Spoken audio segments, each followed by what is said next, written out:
not act unbecomingly. It does not seek its own. It is not provoked.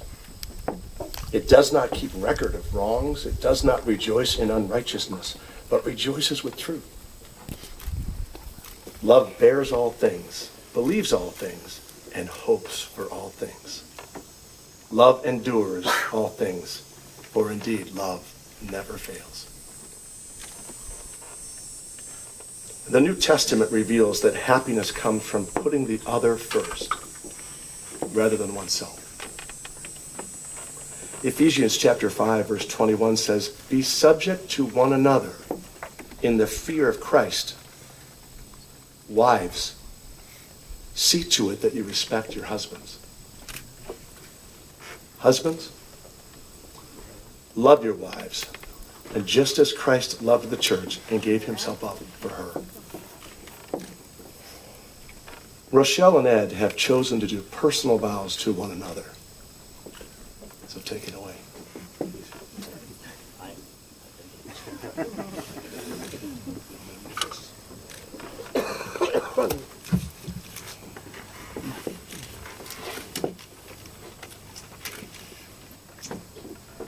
Hello. I love you more today than yesterday.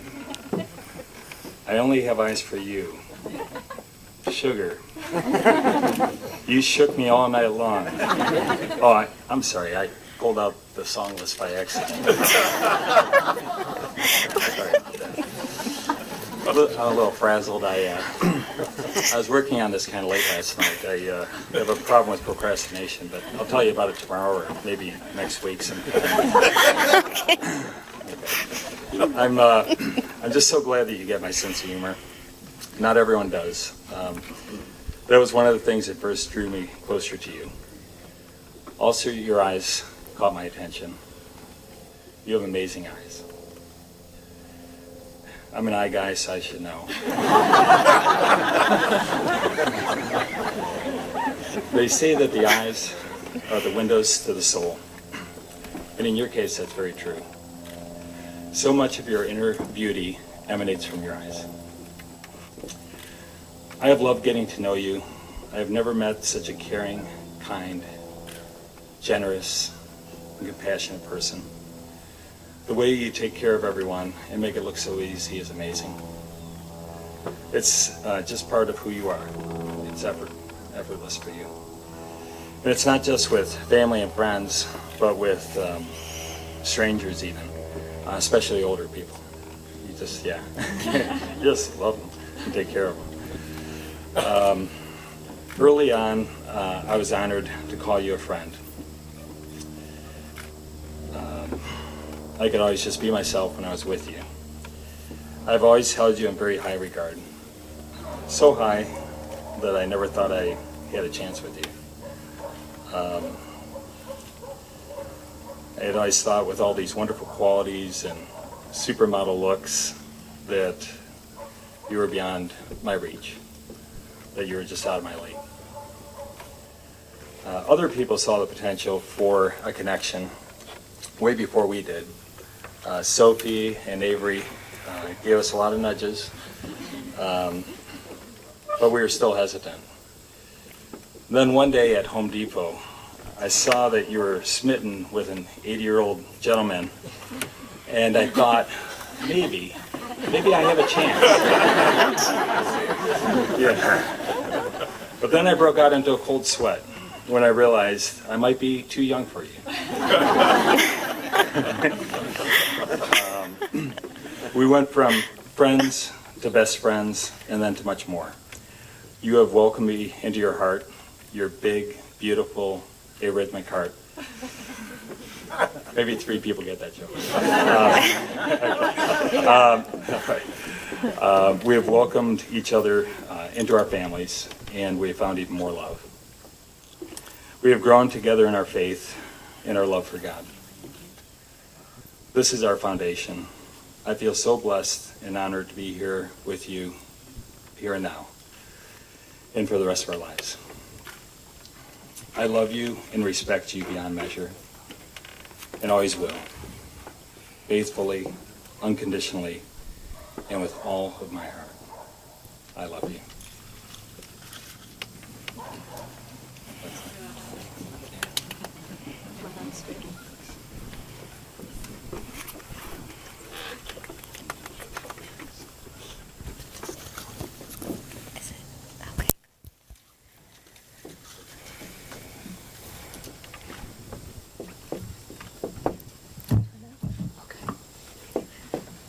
Babe.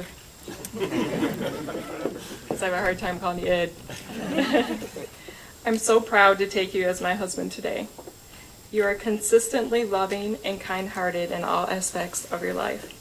The love you show to your family and friends and our co-workers is one of the many endearing qualities that I love about you. They say the way a man treats his mother is the way he will treat your wife.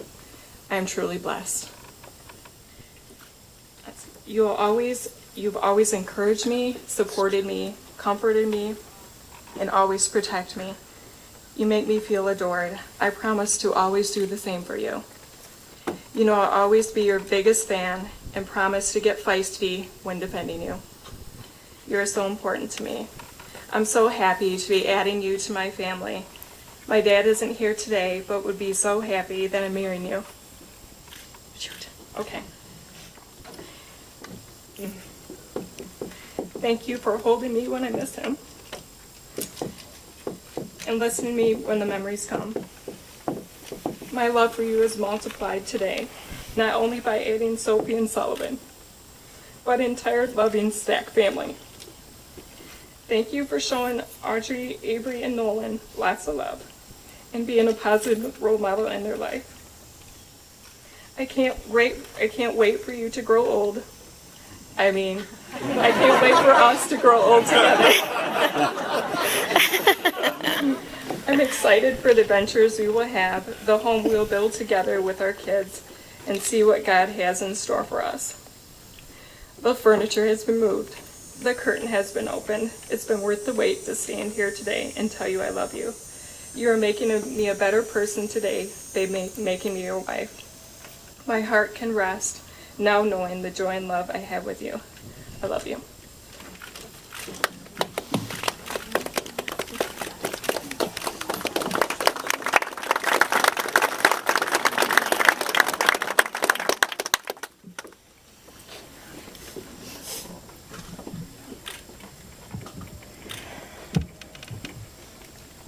I can assure you that was much better than the vows I had written. For them, I mean. Having this kind of love in your hearts, you've chosen to exchange rings as a sign and a seal of the vows you're making today.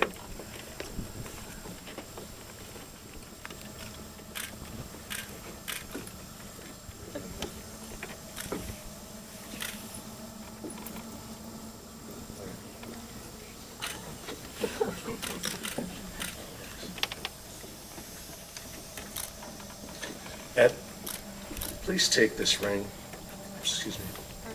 Intermission. And place it on Rochelle's finger and repeat after me.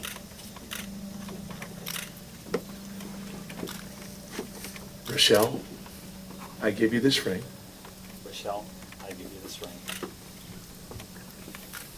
as a symbol of my vow, as a symbol of my vow, and with all that I am, and with all that I am, and with all that I have, and all that I have, I honor you. I honor you.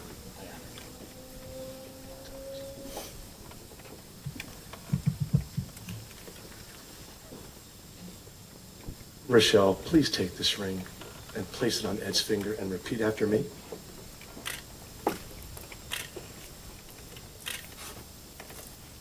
Ed, I give you this ring Ed, I give you this ring as a symbol of my vow, as a symbol of my vow, and with all that I am, and with all that I am, and with all that I have, and with all that I have, I honor you. I honor you.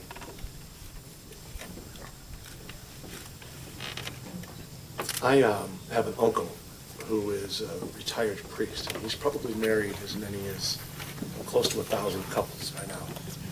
And one of the things that he says that he's learned through the years when he talks to couples, both before they get married and during their ceremony and after they are a married couple, he says there's 3 little words that he believes will just about guarantee everything you guys have worked for with each other, a loving, long-lasting, wonderful marriage. Does anybody know possibly what those 3 little words might be? You're absolutely right. It could mean that. It could mean that. What do you say? Sure. Prayer, communication, and sacrifice. Right. Prayer, communication, and sacrifice. Oftentimes we ask, what are those 3 little words? And people say, I love you. Those are 3 little words. The truth is, prayer, communication, and sacrifice, when practiced individually and collectively, particularly by married couples, says I love you in so many ways. So simply put, prayer is something that is very obvious and is central to your life. The readings that you chose, that you had me read, the letter you wrote, with God as your foundation, as we all believe that with that all things are possible with Him. And so in your life together, not just praying before meals or praying at night, and not just praying for I guess Nolan to hit a home run or something. But prayer is something that is really another name for just having a spirit-filled foundation in your life, which you clearly have. Communication is another word that everyone talks about, especially before they get married. Oh man, we communicate so well with each other. We can finish each other's sentences. We know their favorite songs. And man, we're on top of it. We talk all the time. We text and we twit and we space and we Instagram and all this internet stuff. We do it all. And the reality is the wedding passes, the honeymoon passes, and life gets in the way. And maybe someone likes The Bachelor and they want to watch The Bachelor. The other one doesn't like The Bachelor and they want to do their books. I don't know what it is, but separation occurs and communication sometimes takes a back seat. And stress is induced because of that. Not purposely, but that's just a byproduct of a lack of communication. And we learned through the years that there's something symbolic known as couch time. Some of us here know what couch time means. And couch time is really just a kind of a symbolic way of saying, let's have consistent communication. So the advice would be carve yourselves out 15 or 20 minutes daily, or certainly 4 or 5 days a week. And if you can't be together on a couch, metaphorically speaking, be together on the phone or wherever you are. And it's your time only. So kids, couch time is their time only. There are no interruptions. There are no cell phones. There are no televisions. There's nothing but you and each other and God. We already know how much is possible when that occurs. So that's communication. And one more thing about communication. It's a two-way street. There's a sender and a receiver. And it's the obligation of both to make certain each is understood.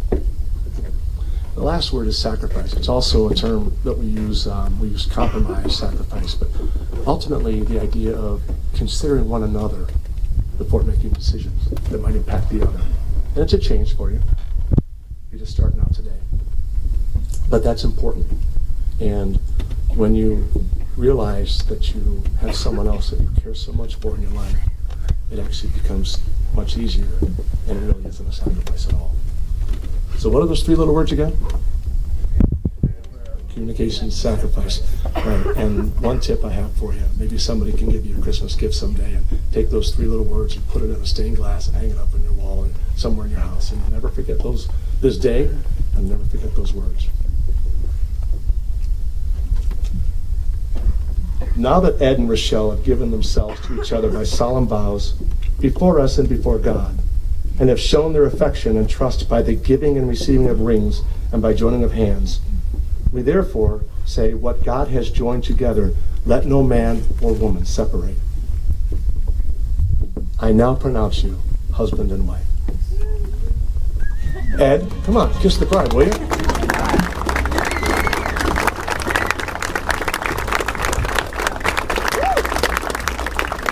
Dear friends, I proudly present to you Dr. and Mrs. Edward Patrick's staff.